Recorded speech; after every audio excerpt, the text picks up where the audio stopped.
Saludos a todos los que acostumbráis a buscar grietas en la imagen perfecta del mundo. ¿Habéis notado con qué frecuencia intentan convencernos de que todo lo que ocurre en este planeta es solo una simple cadena de casualidades fortuitas?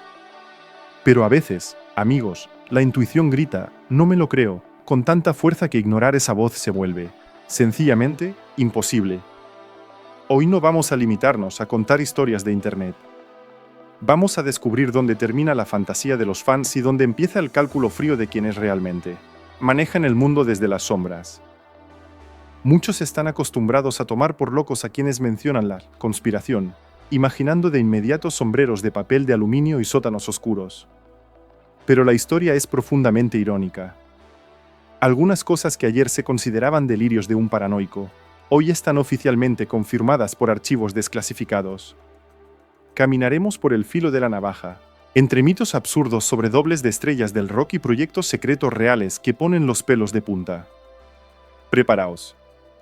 Vamos a quitar el brillo a las versiones oficiales y a mirar exactamente donde nos pidieron que no miráramos.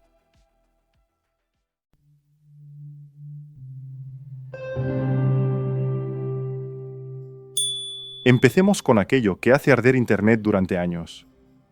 ¿Creéis que nuestro planeta es un disco plano cubierto por una cúpula o que el aterrizaje en la Luna fue rodado en los estudios de Hollywood? O quizás hayáis oído que uno de los músicos más grandes de la historia, Paul McCartney, integrante de la legendaria banda de Beatles, murió en realidad en 1966. Suena a guión de thriller barato, pero para millones de personas es la única realidad verdadera. Asomémonos al mundo de las mistificaciones musicales. La leyenda dice que el verdadero bajista del Cuarteto de Liverpool murió en un accidente y, para no arruinar la carrera del grupo, fue sustituido por un doble canadiense llamado William Campbell. ¿Una locura? Tal vez. Pero mirad la portada del álbum, Abbey Road. Los fans ven en ella un entierro cifrado. John Lennon de blanco es el predicador. Ringo Starr de negro es el doliente. George Harrison en vaqueros es el sepulturero. Y Paul va descalzo, con los ojos cerrados y fuera de paso con los demás. Es un cadáver. Es más, sostiene un cigarrillo con la mano derecha cuando todo el mundo sabe que McCartney es el zurdo más famoso del rock. Al fondo hay un Volkswagen con la matrícula LMW 28 IF. Los fans lo descifraron así: Linda McCartney weeps, Linda McCartney llora, y Paul tendría 28 años si hubiera sobrevivido.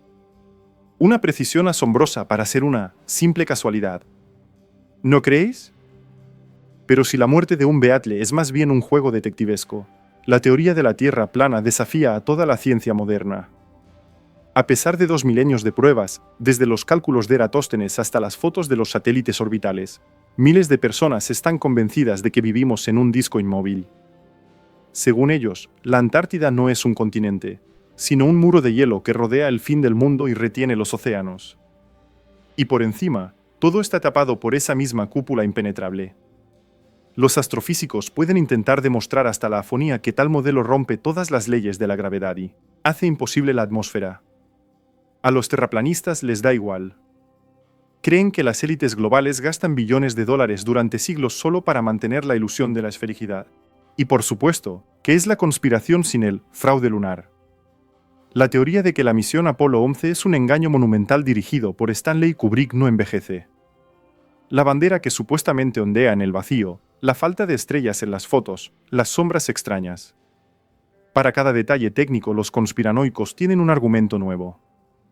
Los científicos explican el efecto de inercia de la tela y las peculiaridades de exposición de la cámara, pero los defensores de la conspiración solo echan más leña al fuego buscando nuevos fallos en las imágenes de la NASA.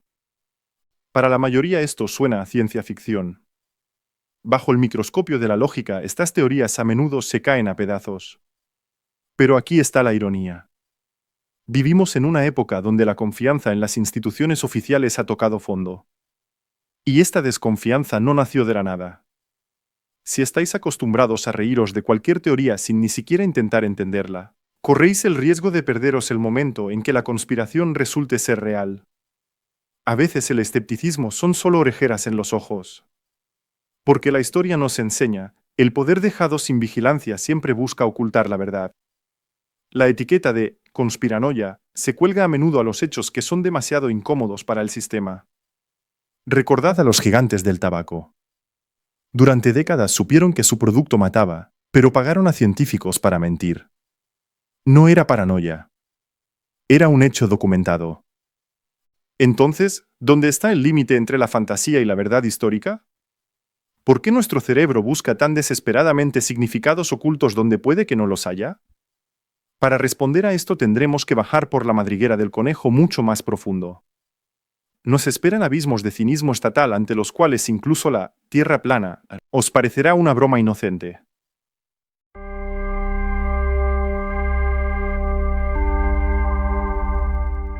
Si después del primer capítulo seguís pensando que las teorías de la conspiración son solo bromas de Internet y debates sobre la forma del planeta, ha llegado el momento de abrocharse los cinturones. Entramos en un territorio donde la realidad no solo asusta, sino que hace dudar de la propia humanidad de quienes mueven los hilos. Bienvenidos a principios de los años 50.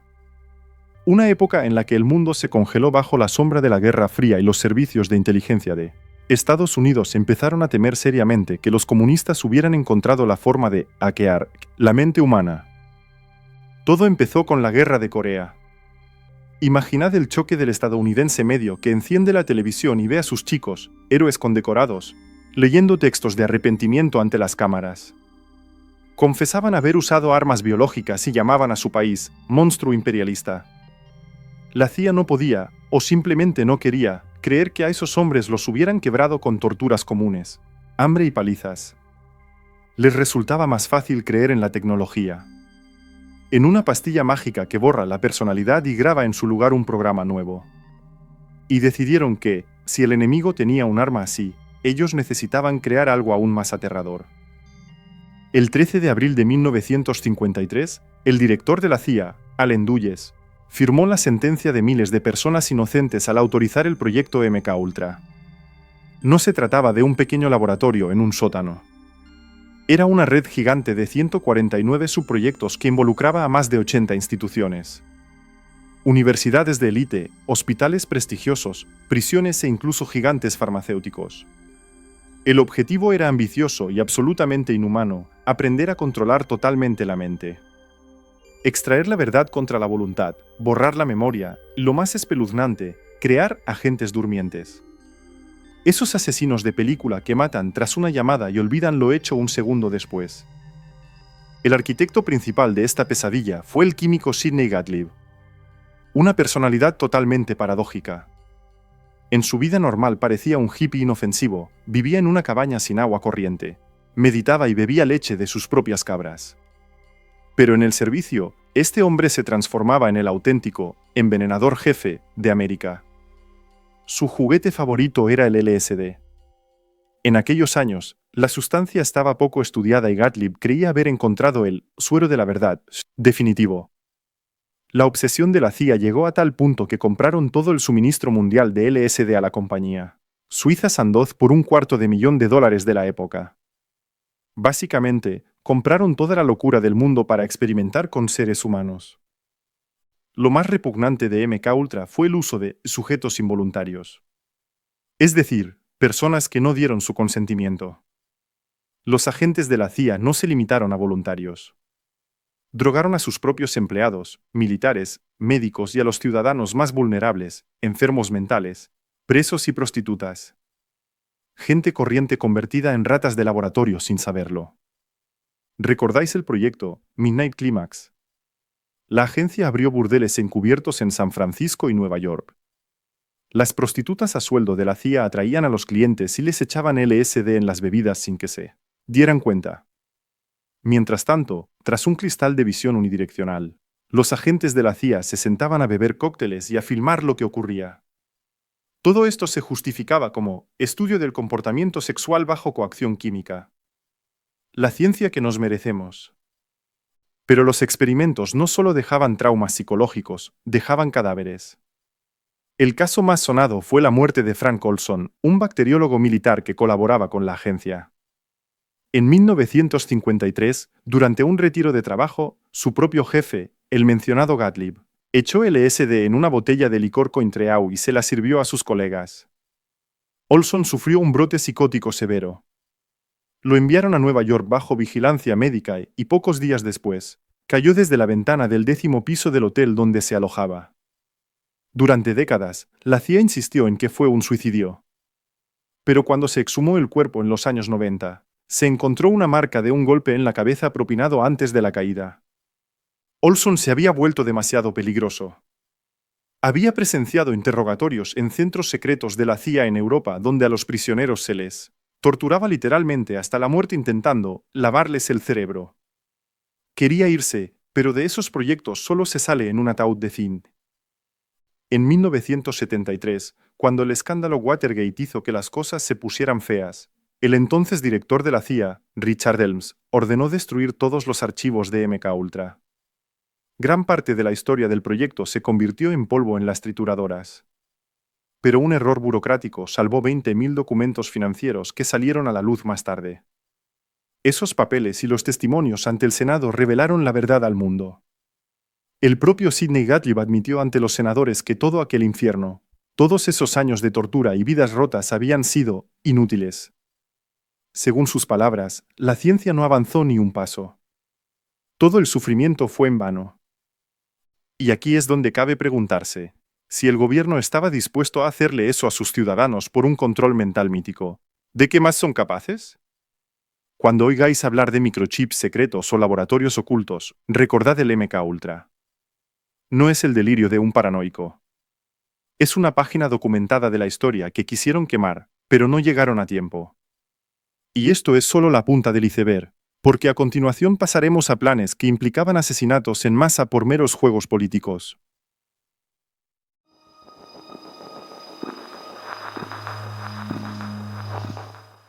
Si los experimentos sobre la conciencia os parecían el límite del cinismo, bienvenidos a los pasillos del Pentágono de 1962. Aquí, generales de alto rango discutían con total seriedad cómo matar a sus propios ciudadanos para desencadenar una guerra. Se trata de la Operación Northwoods. Era un plan diseñado por la Junta de Jefes de Estado Mayor y su objetivo era Cuba. Tras el fracaso en Bahía de Cochinos, los militares estadounidenses necesitaban un pretexto de hierro para una invasión a gran escala, y como Fidel Castro no tenía prisa por atacar primero, decidieron organizar ellos mismos ese ataque. El plan asombra por su detalle y frialdad. En los documentos, desclasificados solo décadas después, se proponía volar un barco estadounidense en Guantánamo y culpar a Cuba. Pero eso era solo el principio.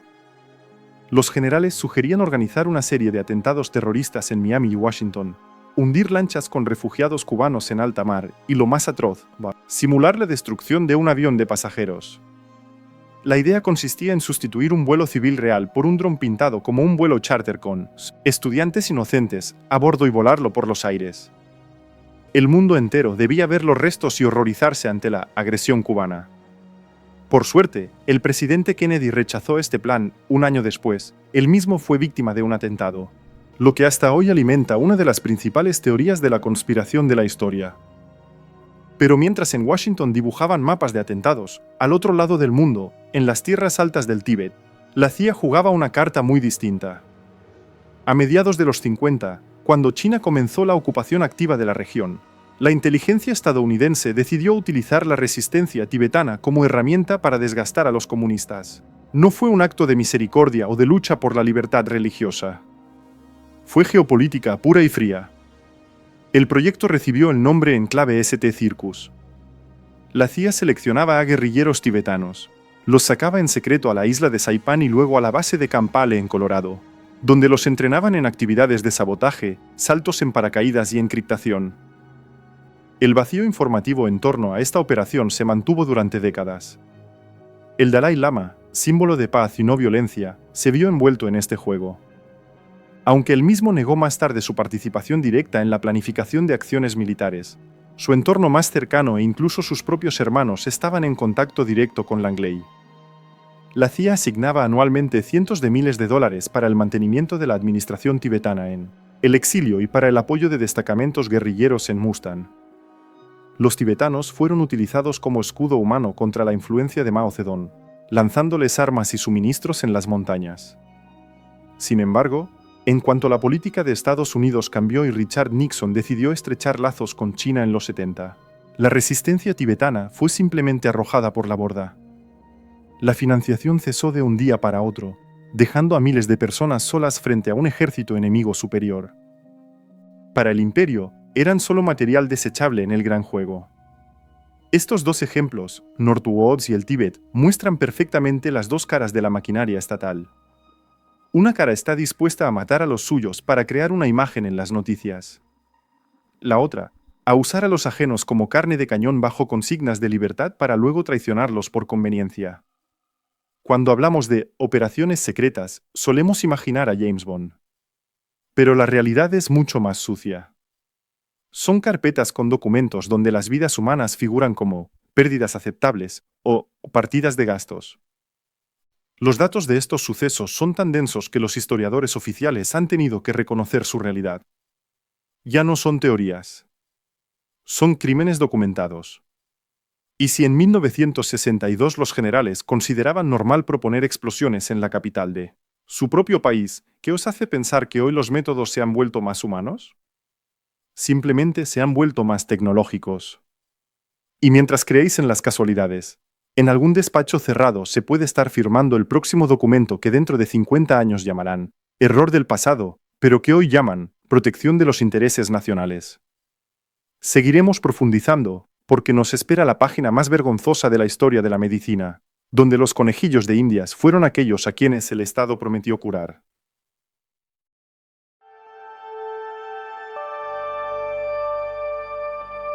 Si pensabais que todo esto eran cosas del pasado, ahora pasaremos a hechos que afectan a vuestro bolsillo y salud ahora mismo. Empezaremos con la página más vergonzosa de la historia de la medicina, el experimento de Tassery. En 1932, el Servicio de Salud Pública de Estados Unidos seleccionó a cientos de hombres negros enfermos de sífilis. En lugar de ayudarles, los científicos decidieron simplemente observar cómo la enfermedad destruía sus organismos. Esto duró 40 años. A los pacientes se les mintió diciendo que les trataban de mala sangre, cuando en realidad se les negó la penicilina, disponible desde los años 40. Los médicos querían documentar todas las etapas de la enfermedad hasta el desenlace fatal. Cuando en 1972 salió a la luz la verdad, se descubrió que decenas de personas murieron, contagiaron a sus esposas y sus hijos nacieron con sífilis congénita. Todo bajo supervisión estatal por puro interés científico. Pero el gobierno británico fue aún más lejos, convirtiendo el metro de Londres en un escenario de pruebas gigante. Entre 1953 y 1964, el Ministerio de Defensa británico realizó pruebas secretas de armas biológicas directamente sobre los pasajeros. Rociaron la bacteria Serratia marcescens en los túneles. Los militares necesitaban estadísticas de propagación de la nube en espacios cerrados. Esta bacteria desprende un pigmento rojo brillante, lo que permitía a los científicos del laboratorio secreto de Porton Down tomar muestras de las paredes de las estaciones y rastrear cómo las partículas se propagaban en la ropa y los pulmones de los londinenses. Millones de personas se convirtieron en participantes involuntarios de un experimento para modelar las consecuencias de un ataque real. Los archivos desclasificados en 2002 y un informe oficial ante el Parlamento confirmaron que el gobierno usó a la población para tales pruebas durante décadas, ignorando por completo la seguridad ciudadana. Pero las conspiraciones no solo se fraguan en laboratorios secretos. ¿Os habéis preguntado por qué vuestra bombilla se funde tan rápido, cuando la tecnología permitiría que durara décadas? La respuesta está en la Navidad de 1924. Entonces, gigantes como General Electric, Philips y Osram crearon el cartel Phoebus. Esto no es una leyenda urbana. La existencia de esta colusión fue probada oficialmente en una investigación de la Comisión de Monopolios británica en 1951 y en juicios posteriores que sacudieron la industria. Acordaron reducir forzosamente la vida útil de las lámparas de 2500 a solo 1000 horas. Los documentos del cartel estipulaban un estricto sistema de multas para las fábricas cuyas bombillas duraran demasiado. Fue el nacimiento oficial de la obsolescencia programada. Hoy, este principio es el fundamento de la economía global. Vuestro smartphone empieza a ralentizarse y vuestros electrodomésticos fallan justo al terminar la garantía. No por limitaciones técnicas reales, sino porque así se decidió en una junta directiva cerrada. La escala de esta conspiración es tan vasta que ha afectado a cada habitante del planeta, convirtiendo el consumo en un ciclo infinito de extracción de dinero. Estamos ante un sistema donde los ingenieros no trabajan por la calidad, sino por la avería calculada con precisión. Un mecanismo perfeccionado tras décadas de victorias judiciales y acuerdos secretos ocultos.